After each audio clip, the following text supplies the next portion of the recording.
Thank you for your Holy Spirit who is here. Thank you for your precious word. A lamp unto our feet, a light unto our paths. Speak, Lord, we ask. Thank you for grace to obey you. And thank you for confirming your word into our lives with signs following. In Jesus' name. Amen. Action steps to restoration. Last Sunday, we began to talk along these lines, and we'll be concluding today. Action steps to restoration. 1 Samuel chapter 30, verses 8 to 9. 1 Samuel 38. So David inquired of the Lord, saying, shall I pursue this troop? Shall I overtake them? And he answered him, pursue, for you shall surely overtake them, and without fail recover all. God's word to us in assembly this year is restoration. To restore is to return to a previous place, or to bring back to a previous place. Synonyms are repair, redeem, refund, revive, restitute, reinstate, reestablish, renew, and so many other hard words. The first appearance of restore in the King James Bible is in Genesis chapter 20, verse 7. God is a restorer. Restoration can be along different lines: spiritual, mental, physical, emotional, material, physical, social. But for a child of God, the spiritual is always the most important. Galatians 6:1, the Bible reads, brethren, if a man is overtaken in any trespass, you who are spiritual, restore such a one in a spirit of gentleness, considering yourselves, lest you also be tempted. We are looking at the story in the Bible of where David was restored, and we've seen the pathway that he and his friends took. They expressed themselves to God. David encouraged himself in the Lord. They got a definite word from God, and they took some wise steps. It's necessary, we have seen, and even extremely important, to accept the preached word as God's and not man's for it to be effective in our lives. 1 Thessalonians 2:13. I want to read that again. 1 Thessalonians 2:13. For this reason, we also thank God. For what reason? Without ceasing. Because when you received the word of God which you heard from us, you welcomed it not as the word of men, but as it is in truth, the word of God which also effectively works in you who believe. So that God's word came forth is not enough. We must personally believe that it's not man's idea, it's not man's word.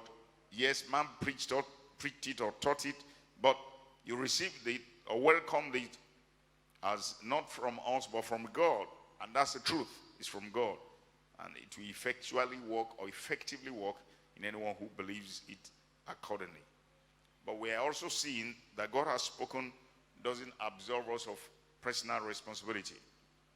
The Bible teaches that it's not God's will for anybody to perish, and that the blood of Jesus Christ was shed for all of mankind, not those who lived 2,000 years ago, those who will ever live. But you agree with me that not all men are saved. Individuals have to take responsibility and apply the blood, accept it personally on their behalf before they can be saved. So that God has spoken, it doesn't absolve us personal responsibility. We have seen from that story that we must have a strategy. David had a strategy. When God told him to pursue, 600 people were to go with him, but 200 were too tired, and he thought it was unwise to go with tired people to fight. So he went with the 400 who could fight, but those left behind did not just stay doing nothing. Their luggage, the extra luggage, was kept with them, so they also participated. They had something to do. And if we're going to be restored as a church, we all must have something to do. If families are going to be restored, everybody must have a role, a designed responsibility. So there was a strategy from here to there. And you need to come up with a strategy prayerfully also if you're going to be restored. We have seen that we must maintain biblical values in that story, because we are not just saying what we like and trying to find Bible scriptures to support it. We are looking at a specific story in the Bible, and if the same God is the one we are serving today, if we follow those same steps, we're going to get the same results. Now, we saw in that story that some guy had been left for dead for 3 days by his master because he fell ill. And they found him instead of bypassing him or overlooking him or even helping him to die faster, they did something to help him. Unknown to them, the solution they needed was in his mouth. So they maintained biblical values, the value of human life. And we saw that this year, opportunities may come dressed like problems. Opportunities may come dressed like human need. And if we overlook them, we may overlook the miracle God has in mind. So they found him, helped him, took care of him, and there was need for negotiation. When they negotiated, something happened. We saw last week how that negotiation is not painted negatively in the Bible. Genesis chapter 30, it occurred to me to read that also. Genesis 30 from verse 26. Jacob had been tricked by his uncle Laban, and he said, "Give me my wives and my children for whom I have served you, and let me go, for you know my service which I have done for you." And Laban said to him, "Please stay, if I have found favor in your eyes, for I have learned by experience that the Lord has blessed me for your sake." Then he said, "Name your wages and I will give it." So they negotiated. He told him, "I don't want money from you. This is what I want." So it's important to learn to negotiate. That's a biblical value as well. Thank you, technical. This sounds so wonderful. Sounds even much better than it was at the first service. Thank you. Because when it's not sounding nice, I complain. So now that it's sounding nice, thank you. Have a strategy, number one. Number two, maintain biblical values. Number three, fight the good fight. That's where we stopped last time. But let me read 1 Samuel 38 again. So David inquired of the Lord, saying, "Shall I pursue this troop? Shall I overtake them?" And he answered him, "Pursue, for you shall surely overtake them, and without fail recover all." Supposing David didn't pursue, would he have recovered all? I doubt it. Supposing he wasn't in a fighting mood, will he have recovered all? I don't believe so. In Psalm 78 verse 9, the Bible says, Psalm 78 verse 9, "The children of Ephraim, being armed, carrying bows, turned back in the day of battle." They were armed, all right. They had bows with them to fight. But for whatever reason, they turned back in the day of battle. Did they win the battle? No. The Bible tells us they did not keep the covenant of God. They refused to walk in his law. See, it was painted negatively, the issue of being armed and turning one's back in the day of battle. So they did not have a fighting spirit. Judges 3, 1 or 2, we read this last week. "Now, these are the nations which the Lord left, that he might test Israel by them, that is, all who had not known any of the wars in Canaan. This was only so that the generation of the children of Israel might be taught to know war, at least those who had not formerly known it." So we are called to fight. Let me say it again. We are called to fight. Or maybe I should say we are called to warfare, whether we like it or not. In Deuteronomy chapter 2 verse 22, Deuteronomy 22, the Bible reads, "Just as he has done to the descendants of Esau, who dwelt in Seir, when he destroyed the Horites from before them, they dispossessed them and dwelt in their place even to this day." Israel had to dispossess Canaan. It's called the promised land today because God promised it to them. But God's promise was not enough. They had to fight their way through. Israel had to dispossess the land. And so we are seeing that we must fight for it. We must fight for it, even though God has promised. However, in the New Testament, the Bible teaches, fight the good fight of faith, lay hold on eternal life. We are called to fight a fight of faith today. The Bible says the weapons of our warfare are not carnal. So it's not physical weapons that we are fighting with today. The Bible actually says we wrestle not against flesh and blood. So our opposition today is not human beings. We're not talking about people who have possessed Canaan that we have to dispossess. No, we're talking about the devil and his cohorts. And today we are to exercise authority in the name of the Lord over serpents and scorpions and over all the power of the enemy. So the Bible says the sword of the Spirit is the word of God.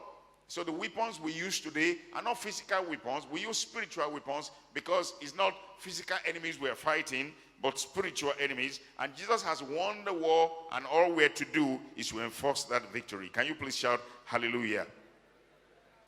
It's important. Now, before we continue, we have seen before, we want to see one or two more scriptures to let us see that in God's mind, restoration is not just back to how it was before. We read how that God restored Job double. We saw how that God said through Isaiah, you have double for your trouble. In Genesis 9, the other day, we saw, I think at the watch night service, how that when God wiped out the earth with a flood, he said to Noah to fill the earth according to New King James, but the King James Version says replenish. You only replenish what had been filled or occupied before. So let's see that Genesis 9:1-3. It's usually more when God restores us. So God blessed Noah and his sons and said to them, be fruitful and multiply and fill the earth, or according to King James, replenish the earth, which we know is accurate because it had been filled before. And the fear of you and the dread of you shall be on every beast of the earth, on every bird of the air, and on all that move on the earth, and on all the fish of the sea. They are given into your hand. Every moving thing that lives shall be food for you. I have given you all things, even as the green herb. Now in Genesis 1:29, God had given man herbage, vegetation. That's what God gave man. Now there was a flood. And when what God was going to restore, he didn't just give them herbs. He said, I'm giving you meat as well. You see, in God's mind, restoration is always more than what you lost before or whatever you thought you had before. Genesis 20, where the word restore occurs the first time, as we have seen, it was Sarah, Abraham's wife, that was taken by Abimelech. He hadn't slept with her, as we have seen before. Just giving him Sarah back, that would have been restoration. But in Genesis 20:14, the Bible reads, then Abimelech took sheep, oxen, male and female servants, and gave them to Abraham, and he restored Sarah, his wife, to him. So you see, it wasn't just Sarah that was giving back. Sarah was giving back along with sheep, oxen, male and female servants. So let it be too clear to us that as God is restoring us, we're not just getting back to where we were before, but we're getting beyond that. Can you please shout hallelujah? But no pursuit, no restoration. No pursuit, no restoration. So if David didn't feel like pursuing for whatever reason, he wouldn't have been restored. Genesis chapter 14, in the days of Abraham, let's read from verse 13. You see, Lot had been taken along with Sodom and Gomorrah when Sodom and Gomorrah was captured. Then one who had escaped came and told Abraham the Hebrew, for he dwelt by the terebinth trees of Mamre, an Amorite, brother of Eshcol, and brother of Anna, and they were allies with Abraham. Now when Abraham heard that his brother was taken captive, he armed his 318 trained servants who were born in his house, and went in pursuit as far as Dan. He went in pursuit. He divided his forces against them, strategy, by night. He attacked, and his servants attacked them and pursued them as far as Homa, which is north of Damascus. So he brought back all the goods, also brought back his brother Lot and his goods, as well as the women and the people. So there was restoration, but he had to pursue. So no pursuit, no restoration. However, as we have seen, the weapons of our warfare are not carnal. Ephesians 6:12. 1 Timothy 1:18. 1 Timothy 1:18, very important. This charge, it's a military term, I commit to you, son Timothy, according to the prophecies previously made concerning you, that by them you may wage the good warfare. Wage the good warfare. So we're not to fight with bows and daggers and arrows. We're not to fight human beings today. We're to fight with God's word. Because prophecy is simply inspired utterance in a known tongue. So what has been inspired and uttered to us as an assembly's restoration, we're to use that to wage war today. We're to fight with it, because the word of the Lord is the sword of the Spirit. It's very important. So it's a fight of faith, and it's a spiritual weapon that we need. In Matthew 11:12, the Bible reads, and from the days of John the Baptist until now, the kingdom of God suffers violence, and the violent take it by force. So restoration won't just come to us. We have to take it by force. The force of faith, taking hold of God's word. The other day we were reading about Jacob when he was going back to his place as God led him, and he heard that Esau, his twin brother, whom he had run away from 20 years before, having taken his birthright, was also coming towards him with 400 people, and he was afraid. I mean, he just panicked. And he went to God in the place of prayer and said, I'm afraid of him. We have seen how that we need to express ourselves. He told the truth. God, I'm afraid of him. He said, because he can just come and kill the women and the children. He said, however, you are the one who said to me that I should go back. The people, you see, he brought to God what God said. That's warfare today in the New Testament. That's how to pray. You said. So the Bible says, because he has said, he will never leave us nor forsake us, we may boldly say, the Lord is my helper. Because he has said, we may boldly say. Because he has said, we may boldly say. Because he has said, we may boldly say. So we are not to timidly say, we are to be sure and certain and confident as we say. Why? Because he has said.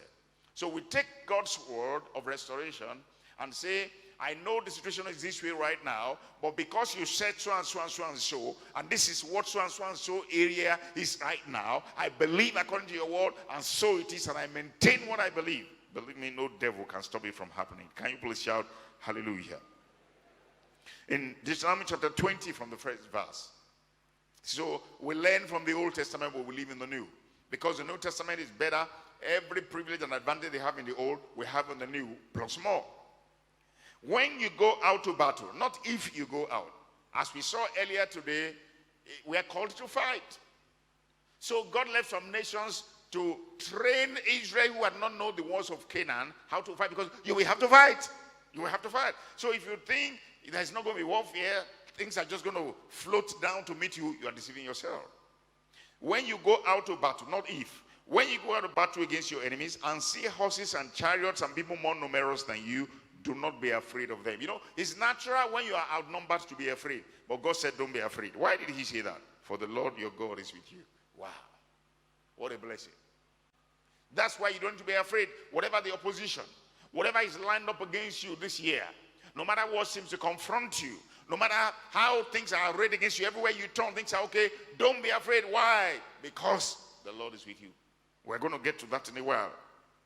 So that's why you are not be afraid, because the Lord your God is with you, who brought you up from the land of Egypt. So it shall be, when you are on the verge of battle, that the priest shall approach and speak to the people and say to them, hear, O Israel, today you are on the verge of battle. You see, so faith does not deny a mountain. You are on the verge of battle. Take note, with your enemies.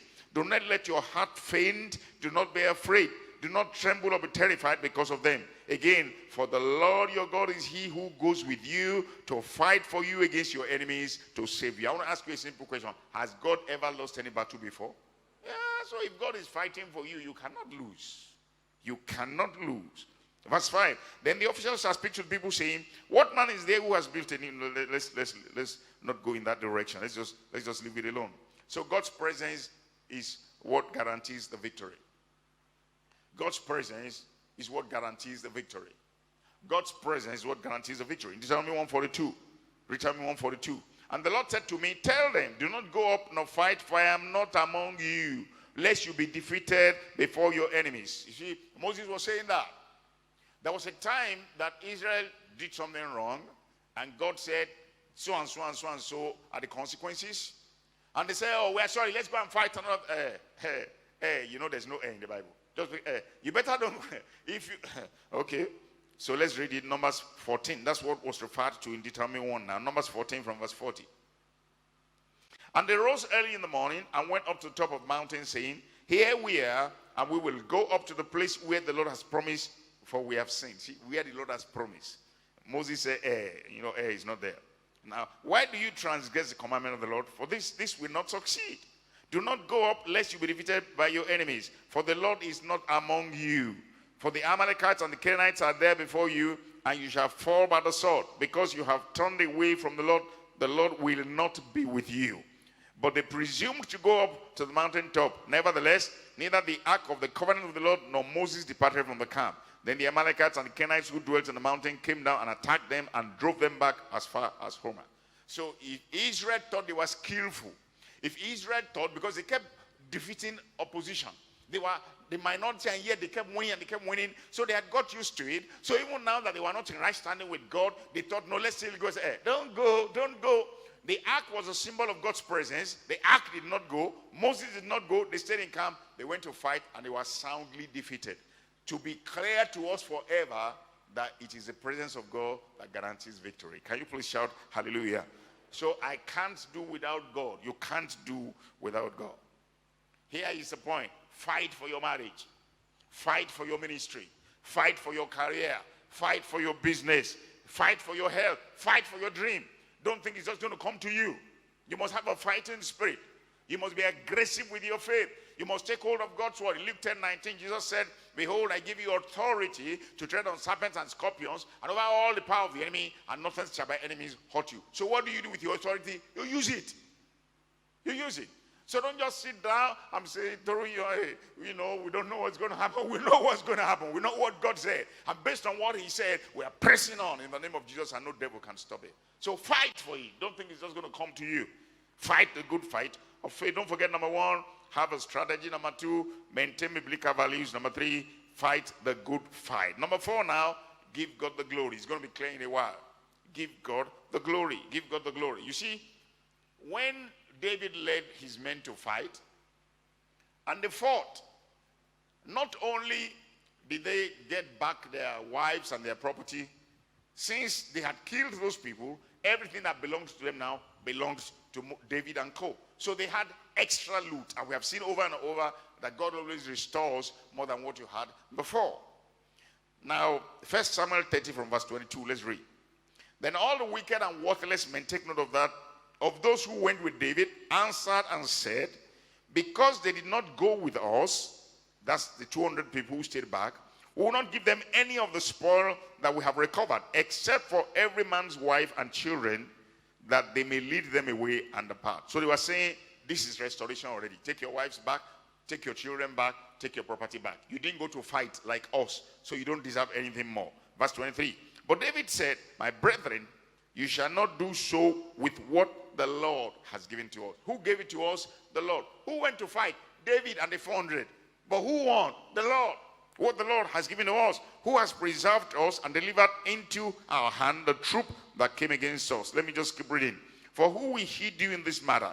But take note of this, please. As his part is who goes down to the battle, so shall his part be who stays by the supplies. They shall share alike. They shall share alike. They shall share alike. So it was from that day forward. He made it a statute and an ordinance for Israel to this day. Powerful. Powerful. See, when you give God the glory, when you recognize that it's God responsible for the victory, it becomes easy to reason the way David reasoned. Because if David didn't think so, if he thought we fought by our strength, by our techniques, by our wisdom, by our skill, really he would have thought like those other people. The Bible says they were wicked and worthless people. After all, we played the prominent role. You stayed back and did the easy stuff. And Dave, no. It's not about easy or difficult. It's about being faithful in what was committed into your hands. God will reward equally. In 1 Samuel 17, let's go back to that. 1 Samuel 17. Goliath had stood before Israel for 40 days. Nobody could attack him until David got there. And now when David got there, news got to Saul that one small boy wanted to commit suicide. And then Saul invited him. Let's follow the discussion. 1 Samuel 17 from verse 34. But David said to Saul, your servant used to keep his father's sheep. And when a lion or a bear came and took a lamb out of the flock, I went out after it and struck it and delivered the lamb from its mouth. And when it arose against me, I caught it by its beard and struck and killed it. Who went to fight? David. Who killed the lion? David. Who killed the bear? David. Your servant has killed, verse 36, both lion and bear.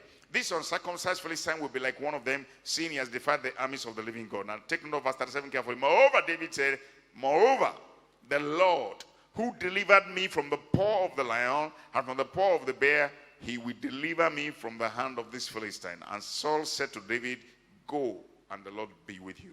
There is something I don't know that this boy knows. Go. He was so convincing that he said, you can go. I went to fight against a lion. Went to fight against a bear. He said, the Lord who delivered them into my hand. So this was not, what we read in 1 Samuel 30 was not the first time David was going to think that way. That was David's accustomed reasoning that no wonder he never lost any battle. It means all his battles in life were God's battles. He just showed up. Remember what Nabal's wife Abigail said to him? You have been fighting the Lord's battles. You know, that's what she said, yeah. So David knew how to engage God in his battles. So even though he showed up and went to fight, his victory was based on the presence of God, and he gave God the glory. I quote Romans 11:36 quite a bit, and it's a good scripture to memorize. Very simple. Of him, through him, and to him are all things, to whom be glory forever. Amen. I love it. Of him, through him. So God is a source. God is the origin. God is a foundation of whatever blessings or restoration we will know this year. And then it's going to happen through him, operating by his spirit, following his principles. And then it's to him, to his glory. Somebody say, of him. Please say, through him. And say, to him. Hallelujah. Glory to God. 2 Chronicles 26:5, talking about Uzziah, the Bible says in the B part, as long as he sought the Lord, God made him to prosper. As long as he sought the Lord, God made him to prosper. And as long as we seek the Lord, God will make us to prosper. 1 Corinthians 3:6, Paul said, I, Paul, planted, Apollos watered, but God gave the increase. Who planted? Paul. Who watered? Apollos. Who gave the increase? God. But look at the next verse. The next verse says, so then, neither he who plants is anything, nor he who waters, but God who gives the increase. Next verse. Now he who plants and he who waters are one. They're the same. Each one will receive his own reward according to his own labor. Our emphasis is that it is faithfulness that God rewards, not positions and titles. You see, higher positions just have higher responsibilities. Can I say that again? Higher positions just have higher responsibilities. The faithful member of this assembly may be somebody who is not known. Somebody who God has called to pray, and the person prays faithfully. The person may never even come out in front, and you think he's a pastor that God will reward. A faithful pastor will not have a better reward from God than a faithful janitor. God doesn't reward titles or positions. You see, that's why we have that parable in the Bible of in Matthew's gospel. Not only Matthew's gospel, it's popular or common in Matthew's gospel. It's emphasized there. Jesus taught a parable on talents. Somebody had 5 talents. Somebody had 2. Somebody had 1. The one with 5 doubled it, became 10. The master said, well done, thou good and faithful servant. You have been faithful by few things. And then entered the joy of the Lord and enjoy many.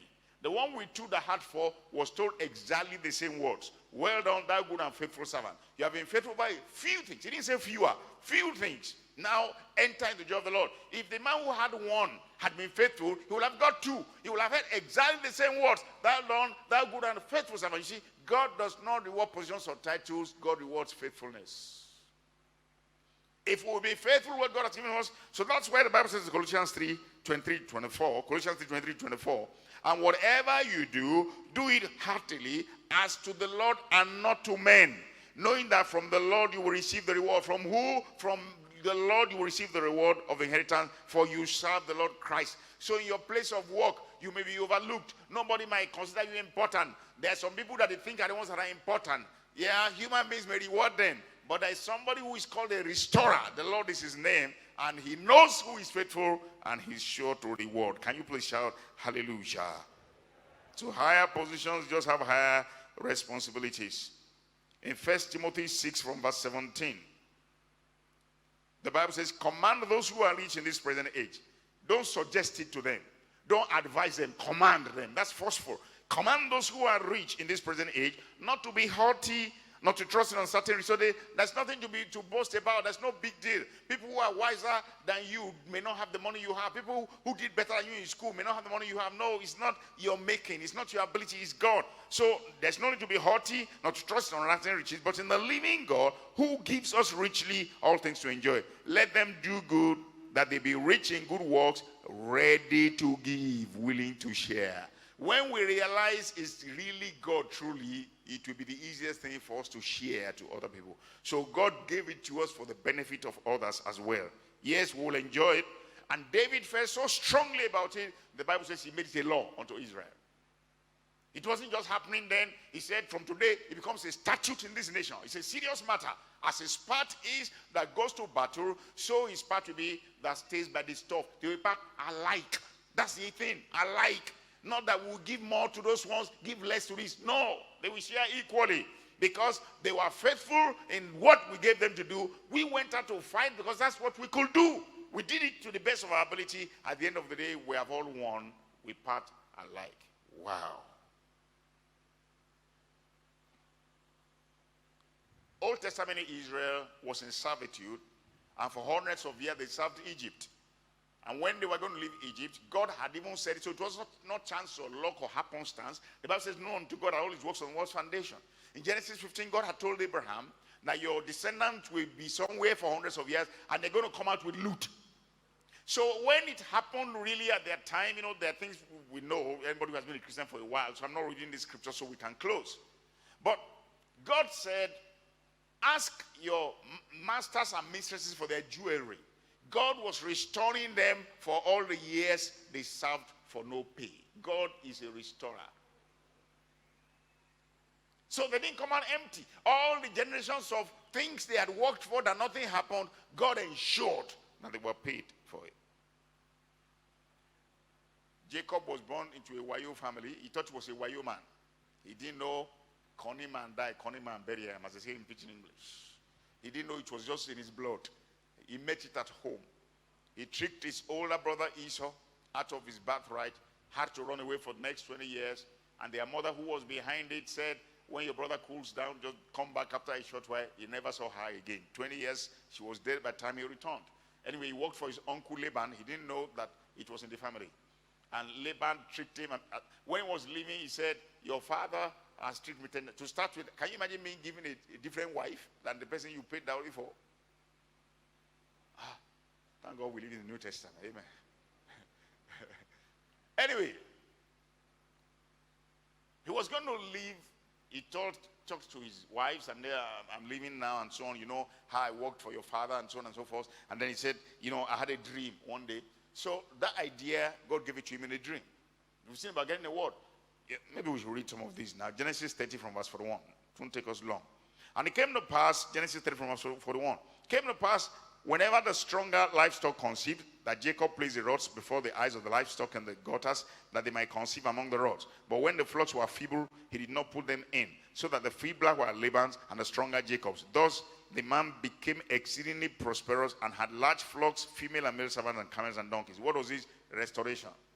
This was restoration. He had worked, the man had tricked him, but before he left, God ensured that there was payday. In Genesis 31:1, it became so serious that Jacob heard the words of Laban's son saying, Jacob has taken away all that was our father's, and from what was our father's he has acquired all this wealth. But you know, nobody could pin him down that he did anything wrong, because what idea at the beginning seemed foolish, but because it was God-given, was what God used to restore him eventually. From verse 4, Genesis 31 from verse 4. So Jacob sent and called Rachel and Leah to the field, to his flock, and said to them, I see your father's countenance that is not favorable to me as before, but the God of my father has been with me. You know that with all my might I have served your father. That's the point. He was faithful. Yet your father has deceived me and changed my wages 10 times. But God did not allow him to hurt me. If he said, the speckled shall be your wages, then all the flock bore speckled. And if he said, those the streaked shall be your wages, then all the flocks bore streaked. So God has taken away the livestock of your father and given them to me. Restoration. And it happened at the time when the flocks conceived that I lifted my eyes and saw in a dream, and behold, the rams. So he had a dream. So it's not just agbari, it's not just calculation. It was in a dream that he was instructed on what to do. Nobody will just know and just peel it. Go and peel it and see whether the animals will give. Yeah, it's because it was a rhema to him. God was going to do something based on that.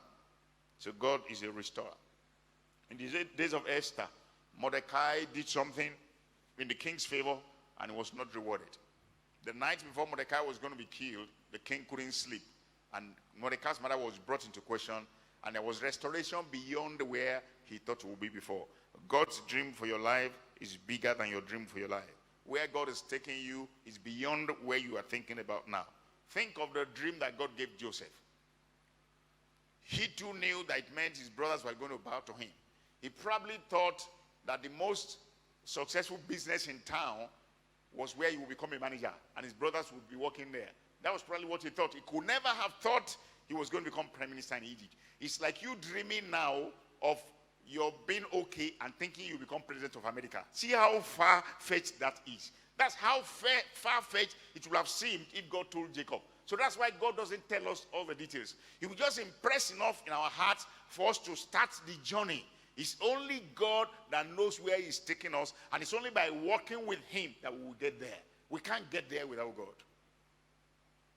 So you can't even imagine it now. You can't imagine where God has a mind for you. What a blessing. I need thee every hour. We sang earlier, oh, we need him. We always need him. God can never give you something to do that you won't need him for.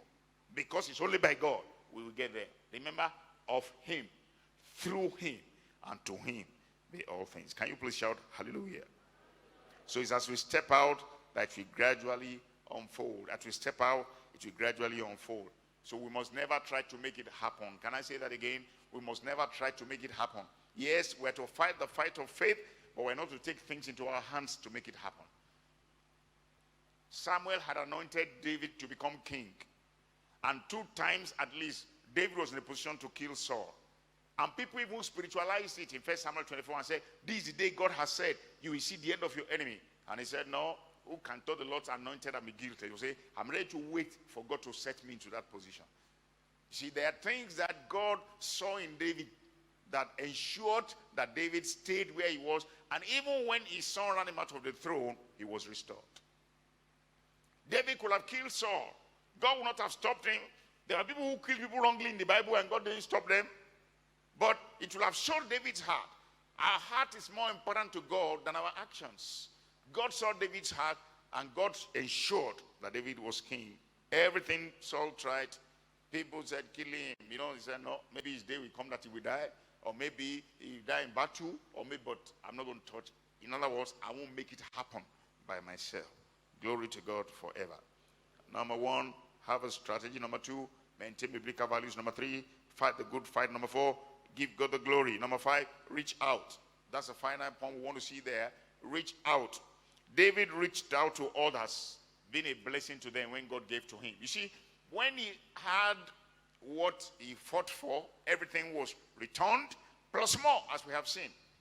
So all those who went to fight had been taken care of. Everybody had extra already because they shared alike. David now reached out to other people. 1 Samuel 30 from verse 26. Same story.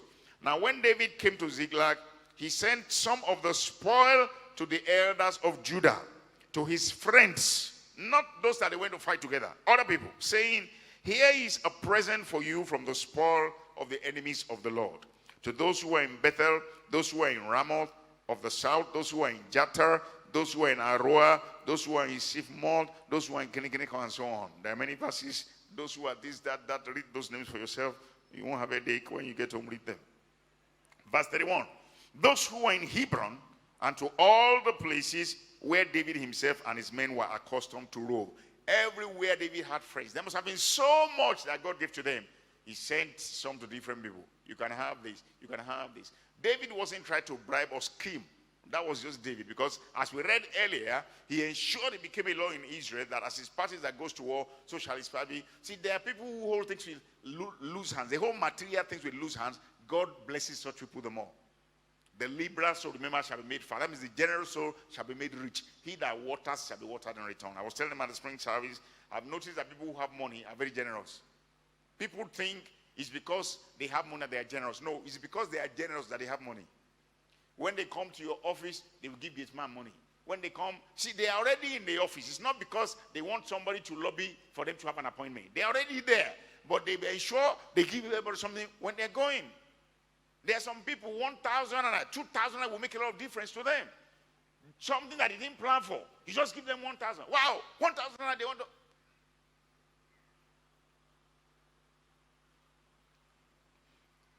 Proverbs 19:6. Many entreat the favor of the nobility, and every man is a friend to one who gives gifts. It's a big part I'm interested in. Every man is a friend to one who gives gifts. When you are like this, doors will just be opening. Doors will just be opening. So do you have a heart for people? David reached out to other people just to be a blessing to them. And later, he reached out for his vision or for his dream. 2 Samuel chapter 2. The Bible reads, it happened after this. So after these things we have read, that David inquired of the Lord, saying, as we have seen, it was habitual for David to inquire of God. The time the Bible doesn't record that he inquired of God seems to be when he got tired of running and he went to the land of Philistines and he saw himself at the opposite side of a war where he should not have been. It happened after this that David inquired of the Lord, saying, shall I go up to any of the cities of Judah? And the Lord said, go up. David said, where shall I go up? And he said, to Hebron. So David went up there, and his 2 wives also, Ahinoam the Jezreelitess, and Abigail the widow of Nabal the Carmelite. And David brought up the men who were with him, every man with his household. So they dwelt in the cities of Hebron. Then the men of Judah came, and there they anointed David king over the house of Israel. Remember, God's plan for David was to be king. God had anointed him to be king many, many years before this. Different things had happened that it didn't seem like he was going to be king anymore. He found himself a vagabond because of God's word to him. I mean, everything seemed upside down in his life. But he kept serving God. He kept following God. He kept following biblical principles. The things we have been discussing up till now, those things kept happening. I love David's walk with God. I love the fact that he was specific in his walk with God. He didn't serve God generally, he served God specifically. Because after everything was calm now, what next? That may be your question now. What next, God? I've sent the children to school. What next? Or so and so and so. What next? He wanted to know, what next? Should I go to any of the cities of Judah? I asked myself, supposing he didn't ask. Now, God, of course, could have sent someone to tell him, go there. But I'm happy he asked. It's something for me to learn from. Should I go to any of the cities of Judah? God said, go up. He didn't leave it there. He said, to which city specifically? You see? If God leads somebody to come to Nigeria now, somebody living in Sokoto, is it the same person as somebody living in Abuja? Is it the same as somebody living in Ibadan? He wanted to know specifically where to be. Where? And God said, Hebron. And it was now when he was in Hebron that the men of Judah came to him to ask him to become king. His vision, his dream that seemed dead was alive after all. God has a purpose for your life. It's bigger than your purpose for your life. God has a dream for you. It's bigger than what you think you have in mind today. So immediate restoration for David was bigger than what he lost, but that was not where God was taking him. And whatever you think is important now is not even where God is taking you. God had something in mind for David at the beginning, and if David kept on walking with God, he was going to get there. If you keep walking with God, you are going to get there. Somebody shout hallelujah. He reached for his vision. Genesis 14:16. Let's read about Abraham. Genesis 14:16. So he brought back all the goods, and also brought back his brother Lot. You remember when Lot was captured in Sodom and Gomorrah? Brought back all the goods, also brought back his brother Lot and his goods, as well as the women and the people. Verse 21. Now the king of Sodom said to Abraham, give me the presents, take the goods for yourself. Now that's enough restoration. Just give it the human beings. Take the goods for yourself. But Abraham said to king of Sodom, I have raised my hand to the Lord God Most High, the possessor of heaven and earth, that I will take nothing from a thread to a sandal strap, that I will not take anything that is yours, lest you should say, I made Abraham rich. I love this. Abraham was saying, I will be rich anyway. So that you won't get gaba on my head. You won't say you are the one, because God will make me. Can somebody say God will make me? It's a lie when people say they are self-made. There's nobody who is self-made. God has always used other human beings in everybody's life. But when we see beyond man and know it's God, he said, let's say I made Abraham rich. What did he say next? Except only what the young men have eaten, and the portion of the men who went with me. Anna, Eshcol, Mamre, let them take their portion. He was saying, give them what their due is. They should be given. When he had something that I am not taking, but let me give it to those who are supposed to have it and deserve it. We're just trying to see that same principle. And Joseph also, when he was in that position, he saw that it's God that brought me here before you to preserve life. Don't feel bad that you sold me out. It's God that was working behind the scenes. I'm going to sustain you and your families and your children. See, when you have a heart for people, in Isaiah 53, the last part of verse 10, the Bible says the pleasure of the Lord will prosper in his hands. The pleasure of the Lord will prosper in his hands. It's talking about Jesus prophetically, but we can apply it to ourselves. Meaning, if I want something to prosper, I should find what gives God pleasure. For God so loved the world that he gave his only begotten son. God loves mankind. If you are after something that will benefit human beings, that thing is going to prosper. The pleasure of the Lord will prosper in his hands. So if I lay my hands on something that will give God pleasure, that thing will prosper. No devil can stop it. Hallelujah. So look away from yourself. I will bless you so you can be a blessing. So if you are looking to be a blessing, I will bless you. We first have to happen. David reached out. Not only those who went to fight, he reached out to those who didn't go to fight, but he reached out to even others beyond that. And he reached out for his vision, and eventually it came to pass. God's plan for you is bigger and better than what you have in mind today. Unto him that is able to do exceeding abundantly above all we ask or think. How? According to his power that worketh in us, be all glory and honor. What a year this year will be for us. Let's stand to our feet and pray. Thank God for his word. If you got anything from him today, give him glory and honor.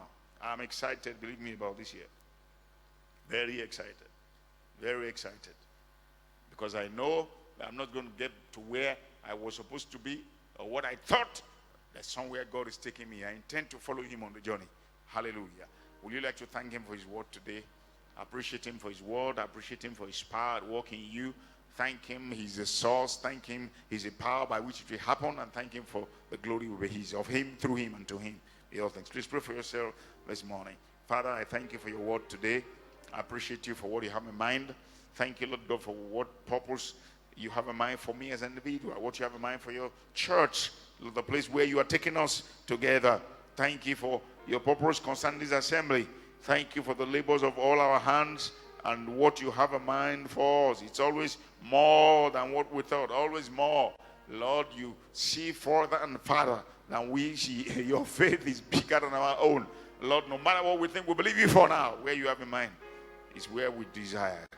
Thank you, Lord. So have a strategy. Remember, Lord, show me what steps to take. Lord, give me a strategy. Lord, help me to know what steps to take from here to there. Would you like to pray for yourself? Maintain biblical values. Help me to recognize human need. Help me, Lord God, not to overlook people and what I need to help them with. Help me not be selfish. Fight the good fight. Fight the good fight of faith.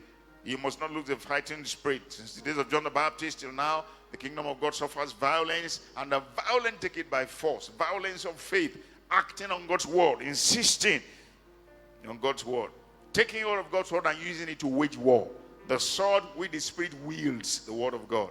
Every temptation Jesus confronted, all he said was, "It is written, it is written, it is written." He waged war with God's word. Give God the glory. Recognize he's the one responsible. It's not because you are smart. It's not because you are educated. It's not because your father had money. It's God. And so it becomes easy when you recognize it's God to share with others. And just be faithful, be faithful. Human means might not give you the right deal, but God will ensure you are rewarded. He will ensure you are rewarded. And this is that season for you as an individual, for God to restore you. And then reach out to be a blessing to others. And reach out for your vision. Reach out for your dream this year.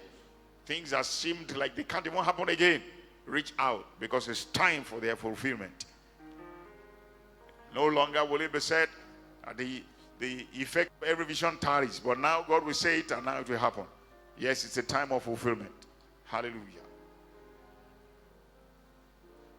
Father, we come with hearts bowed before you. We are grateful for your plans for us this year as a people. Help us not to miss out on it, because we have seen that it's not automatic. We've seen that you said it doesn't mean it's going to happen. We have our own part to play. Help us to play our parts as an assembly, as an individual member of this assembly. Help everyone to see what to do. Lord, as families here, careers, businesses, ministries, whatever, we believe you to help us to take the right steps. Show us in the place of prayer. You showed Jacob, Lord, about spilling those tricks and asking for what seemed ridiculous, as though it was to his advantage. And eventually through it you restored him. Lord, show your people what to do. Show your people what steps to take. Human beings may think we're foolish, but we will follow God. Help us to follow you. And thank you, because we will know the results of following God this year like never before. In the name of Jesus Christ of Nazareth. Amen. You may be seated. Every head bowed, every eye shut. Everyone praying my name's business. Somebody discovered accidentally how your sight has become very poor. And Lord, you thought there was something in your eyes. You wiped, and you are concerned. You have not even discussed it with people. I want to pray for everybody who has problem with their eyes, who are ready to believe God today. I'm just going to use that person I talked about now as a point of contact. Would you like to stand, touch your eyes, if you're the person believing God for something concerning your eyes? Now, if that's you I spoke about, just can you lift your hand? The word I gave, that's what I mean. Who is it? I can't see. Oh, okay, I've seen your hand. So touch the eyes now. Lord, I use your daughter as a point of contact to every other person who is standing.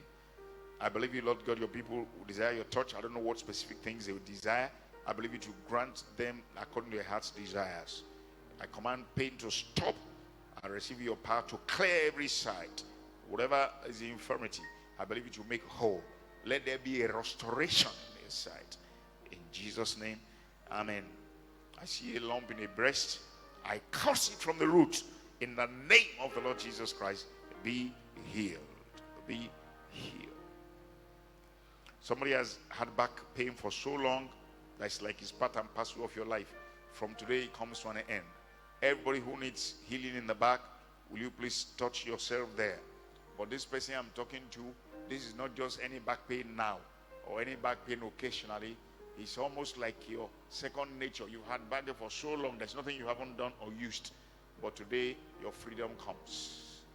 I'm asking people to stand who have issues in their back, who need to be prayed for generally. I want to believe other people have issues in the back. Then I want to know the specific person I spoke about now. I see your hand. That's interesting.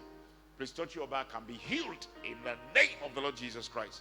Why I say that's interesting was I was praying for that person there then when that word concerning back came to me. So that's why I said that's interesting, because you are in that same direction. So I really believe you are the person. Hands laid on different parts of the body. Any other person who needs healing today, let's gain time. Just stand up where you are. I don't need to call you for God to heal you. I don't need to specify your case. Makes no difference. It's God that will heal. As a matter of fact, he healed 2,000 years ago when Jesus went to the cross. It's just that you are receiving it now. So say with me, I believe I receive my healing now in the name of Jesus Christ. The issue you are standing for has a name, and the name of Jesus has been given above that name. I command every infirmity swallowed up now in the name of Jesus Christ. Headache, disappear. Problems in the neck, go now. I believe you for your power to touch people's chest, Lord, from the crown of the head to the soles of the feet. I receive your power to heal. Be healed now in the name of the Lord Jesus. Thank you, Heavenly Father. Somebody's spine needs to be straightened. Touch yourself where you feel pain, because you feel pain. It's possible someone doesn't feel pain, but you feel pain and it's not straight. And the power of God makes it straight now. In the name of Jesus Christ of Nazareth. I just find my hand there. I'm putting my own hand on my own back now. Put your hand there and receive your healing. Receive your healing by the Spirit of grace. And just worship him and give him thanks for your back. Everything becomes straight now. Everything is changed. Nothing is the same. That's what they sang earlier on. That becomes true for you. In the name of Jesus Christ of Nazareth. Wow, you've been at this for long. You are free completely. In the name of Jesus Christ. Heads bowed, eyes shut. Everyone pray, mind his business. Pastor, pray for me. I want to give my life to Jesus. Pastor, pray for me. I want to return to God. I served him before. I backslid. I want to come back to him today. Yes, such a person, put your hand on your chest, please. If you're at home, you can do so as well. It's just that you still need to be part of a Christian assembly where you will worship regularly, physically. That's important. So whether you're at home or you're here, put your hand on your chest. I want to give my life to Jesus. I want to be born again. Pray for me, Pastor. That's what I want to do. Say with me, Father, I come today in Jesus' name. I know that I'm a sinner. Please forgive me. I believe Jesus died in my place. And today I come to God through him, the way, the truth, and the life. Please forgive my past. Grant me grace to live for you from today. I put my life in your hands. I will follow you for the rest of my life. Thank you, Lord, for restoration and much more. In Jesus' name, amen. I want to pray for you now. If you prayed that prayer with me now, kindly stand. Heads are bowed, eyes are shut. No one looking at another. I want to pray for you. Can you please stand up where you are? Your hand on your chest, please still, or just stand so I can pray for you now. Anybody? Anybody?